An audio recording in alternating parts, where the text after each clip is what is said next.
de ellos civiles. Estos hitos que hemos revisitado hoy no son solo fechas en un calendario, sino vidas de quienes siguen padeciendo el apartheid, mientras que la comunidad internacional habla muy bajito. Décadas de violaciones a los derechos humanos, a la soberanía de un pueblo, de limpieza étnica, de bloqueo, control y abuso. Que sirva este recuerdo para dejar de hacer equidistancia respecto al conflicto. Gracias, compañera. الوضع صعب ومنه مرة سنتين بكل سنتين بيجينا حرب ومنقدرش نتحمل وكل بموت من عنا ناس وهذا وبيجينا حصار وبتسكر البحر وبتسكر الأنفاق ومنقدرش نجيب مصاري منقدرش نعمل. Manu Levin, adelante. Vamos, Xavi. Titulares al banquillo. El análisis mediático de Manu Levin. Bueno, pues lo adelantaba al principio. Vamos a ver cómo el uso de un determinado lenguaje y de unos conceptos muy concretos en el tratamiento mediático occidental del conflicto palestino-israelí, pues digamos que busca instalar una manera de ver todo esto muy concreta por parte de la población de Occidente. Sobra decir que en general, dado que Israel es un aliado de Estados Unidos y del Reino Unido, la prensa occidental está muy escorada hacia las posiciones del gobierno derechista israelí. Y esto se puede percibir en muchos elementos de ese relato mediático, ¿verdad? Así es.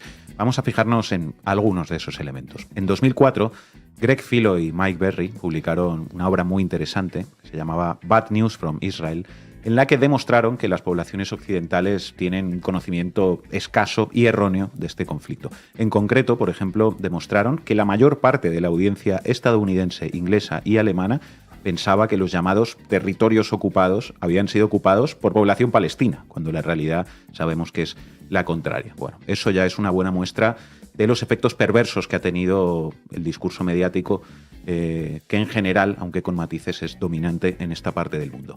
El primer elemento que cabría comentar y que lógicamente ha llamado la atención de mucha gente en los últimos días es el inmenso, enorme contraste entre el tratamiento mediático de este conflicto con respecto al que se le da a la guerra en Ucrania. Si en este último caso, el de Ucrania, el concepto del derecho a la autodefensa de un pueblo contra una fuerza de ocupación por todos los medios a su alcance, algo reconocido en el derecho internacional, pues se vincula lógicamente a la resistencia ucraniana frente a la invasión rusa, en el caso del conflicto en Palestina, curiosamente, o no tanto, ese mismo concepto del derecho a la autodefensa se vincula no a la población palestina que vive en territorios ocupados o bloqueados y asediados como Gaza, sino al Estado de Israel, que es la potencia ocupante. Solo un par de ejemplos. La Razón, editorial de ayer mismo. El inalienable derecho de defensa de Israel. Otro en La Razón. Israel y su derecho a la legítima defensa. Y uno más. Ukrinform. Zelensky, comillas. El derecho de Israel a la defensa es incuestionable. Pues queda claro, en la prensa occidental se plantea que quien tiene derecho a la autodefensa es el Estado de Israel, no la población palestina. Así es. Otro elemento que habla de la penetración de estos relatos en la comunicación que recibimos aquí a través de los medios y también de las redes sociales en esta parte del mundo son las imágenes que recibimos cada día. Seguramente todos y todas hemos visto este fin de semana imágenes de secuestros y asesinatos siniestros y abominables de civiles llevados a cabo por las milicias palestinas en el marco de este ataque. Por ejemplo, la imagen del cuerpo, seguramente sin vida, de una ciudadana israelí alemana en la parte de atrás de una camioneta siendo exhibido como trofeo en las calles de Gaza por parte de milicianos palestinos. Incluso hemos visto fotos de quién es esa persona, sabemos su nombre, sus apellidos, su profesión, quién es su familia, todo. Que está bien, ojo, eso es como debe ser. Sin embargo, vaya por Dios, no hemos visto prácticamente ninguna imagen, por ejemplo, de los niños palestinos asesinados por el Estado de Israel en los bombardeos de Gaza. Pensémoslo un momento, ¿no? No sabemos cómo se llaman esas víctimas, ni quiénes son sus padres, ni cuál es su nombre, ni su apellido, ni absolutamente nada. Eso también es una buena muestra, creo yo, de hacia dónde está desequilibrado aquí todo esto. Ya, si no hay imágenes, si no se ve ni se sabe nada de la identidad de las víctimas del lado palestino, la empatía es mucho más difícil, claro. Es así. Y siguiendo con la comparación con Ucrania, se podrían decir algunas cosas más. Por ejemplo, todos y todas hemos visto atropellos a los derechos humanos que ha cometido la resistencia ucraniana, atando, por ejemplo, a sus compatriotas disidentes a postes hasta la muerte, la cuestión de los elementos neonazis en las Fuerzas Armadas ucranianas, por no hablar de la prohibición de partidos políticos en Ucrania, etcétera, etcétera. Sin embargo, por repugnantes y por inhumanas que sean muchas de esas acciones, no se considera en ningún caso que eso reste legitimidad a la causa de la resistencia ucraniana frente a la invasión rusa. Es más, simplemente cuando se habla de eso, o cuando se menciona eso, no sé, por ejemplo, que hay neonazis en las filas ucranianas, pues eso es considerado propaganda rusa, en la medida en que reforzaría su relato de invasión de Ucrania. Por el contrario, las imágenes de acciones violentas y crueles contra civiles israelíes, hombres, mujeres, niños y ancianos, por parte de la resistencia palestina, que por supuesto que son repugnantes como lo es cualquier asesinato o secuestro de civiles en cualquier conflicto, pues sí que se usa para deslegitimar por completo la causa palestina. Y no, ni las barbaridades que cometa la resistencia ucraniana legitiman la invasión rusa de Ucrania, ni las barbaridades que cometa la resistencia palestina legitiman la ocupación de territorios y el sometimiento de la población palestina por parte del Estado de Israel. Por otro lado, también es relevante el tratamiento mediático que se le da a Hamás, ¿verdad? Yo creo que sí, sin duda que sí. Aunque entrar en esto es complejo y es delicado, creo que es necesario hacerlo porque si no es imposible entender bien lo que sucede. Hamás, no hay que olvidarlo nunca, es un partido político. Es un partido político que gobierna Gaza, que cuando ha habido elecciones allí las ha ganado y que sí, tiene un brazo armado, que tienen o han tenido también otras organizaciones palestinas rivales de Hamás, como Fatah, que gobierna Cisjordania. Hamás ha sido declarada organización terrorista por Estados Unidos, Israel, Japón, Canadá, Australia, la Secretaría General de la Organización de Estados Americanos, Egipto o Paraguay, por ejemplo, mientras que otros países como Turquía, Brasil, China, Rusia, Noruega o Suiza, por ejemplo, no la consideran como tal, no la consideran organización terrorista. Por lo tanto, más allá de simpatías, antipatías y consideraciones de cualquier tipo, calificar a Hamás, como hace la prensa occidental sistemáticamente, como grupo terrorista, como mínimo es un planteamiento no objetivo que está alineado con un determinado bloque de países y de intereses geopolíticos. Y es un planteamiento que, lógicamente, tiene el efecto y el objetivo de criminalizar la resistencia palestina, tachándola toda ella de terrorista, ¿no? ¿La resistencia ucraniana es terrorismo? No, ¿verdad que no? Incluso aunque cometan actos que podrían ser calificados de terrorismo como los que mencioné antes. Por lo tanto, la resistencia palestina no puede de ninguna manera ser tachada de terrorismo. A partir de ahí, ¿secuestrar y asesinar civiles puede ser calificado de terrorismo? Sí, seguramente que sí, claro que sí. Y es repugnante, insisto. Pero por el otro lado, ¿bombardear edificios de 14 plantas en Gaza con cientos de civiles dentro no es terrorismo? ¿Dejar a una población de 2 millones de personas sin agua, ni luz, ni comida, ni medicinas no es terrorismo? Por favor. Sin embargo, nadie plantea en la prensa occidental que el gobierno de Israel sea terrorista, cosa que sí se hace con el gobierno de Gaza, que es Hamás, el gobierno de Gaza. Eso no es menor, porque da lugar a discursos que legitiman los bombardeos de Israel sobre Gaza. Os leo algunos titulares. Euronews. Israel ha bombardeado cientos de objetivos de Hamás durante la noche. El Periódico de España. Israel difunde imágenes de bombardeos sobre objetivos de Hamás en la franja. ABC. Israel bombardea objetivos de Hamás en Gaza en el tercer día del conflicto y como estos hay cientos de titulares.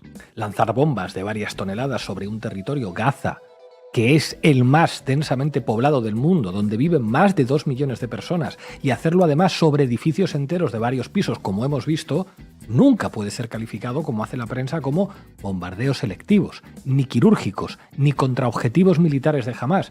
Son bombardeos contra población civil, contra familias enteras. Son crímenes de guerra.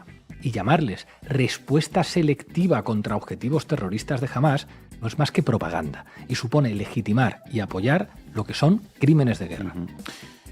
Habría que pensar un momento también sobre el marco mental presente en toda la prensa occidental que plantea esta guerra como una guerra entre Israel y Hamás. El Mundo, guerra de Israel y Hamás, última hora.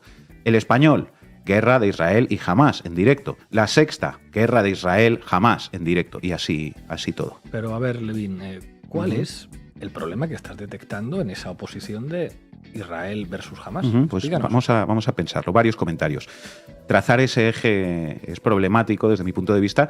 Primero, porque borra a Palestina por completo de la ecuación, ¿no? Porque no se está hablando de un conflicto entre Israel y Palestina, ni siquiera entre Israel y Gaza, sino entre Israel y Hamás.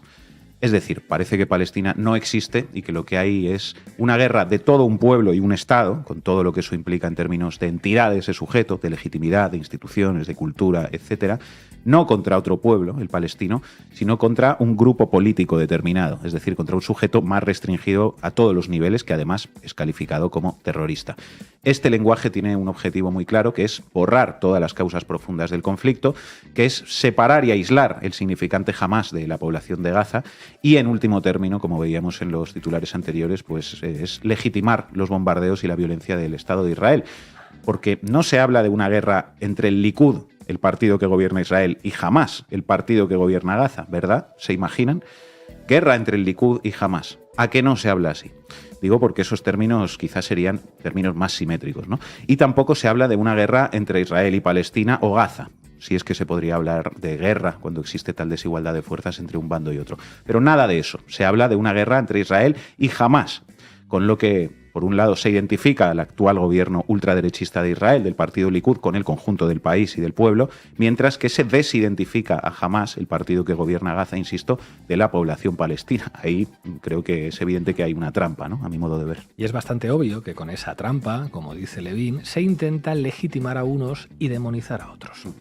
Efectivamente. Y bueno, una cosa más que me gustaría señalar hoy. Hay otro error, entre comillas, que se comete permanentemente y que es omnipresente en la prensa, podríamos sacar aquí 1000 ejemplos, que es identificar al Estado de Israel con el pueblo judío o calificar a Israel como Estado judío. Y ojo, esto se hace tanto por parte de quienes quieren defender a Israel como por parte de quienes se oponen a la opresión del Estado de Israel sobre los palestinos, pero que dicen algo que me parece que es un enorme cuñadismo, ¿no?, que es eso de el pueblo judío que sufrió el Holocausto ahora le hace lo mismo al pueblo palestino. Y es como, oiga, miren, no, el pueblo judío no. El Estado de Israel no es el pueblo judío. El Estado de Israel es eso, es un Estado.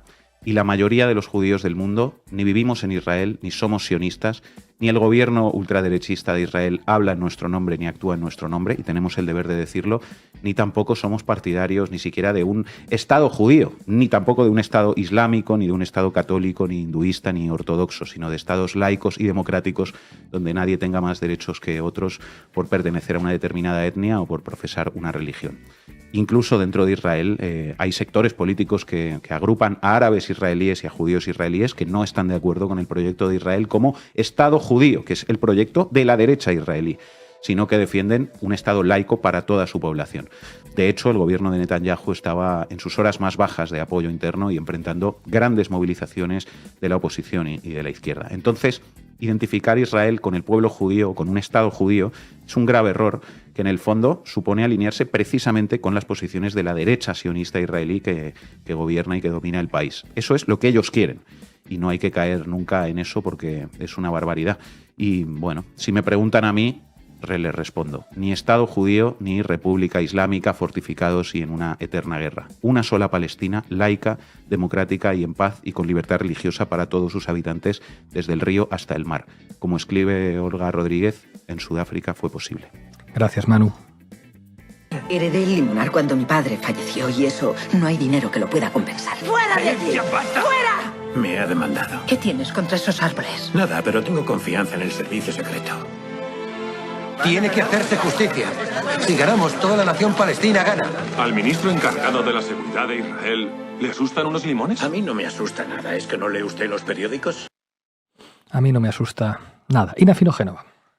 Vamos, Xavi. ¿Para qué me invitan?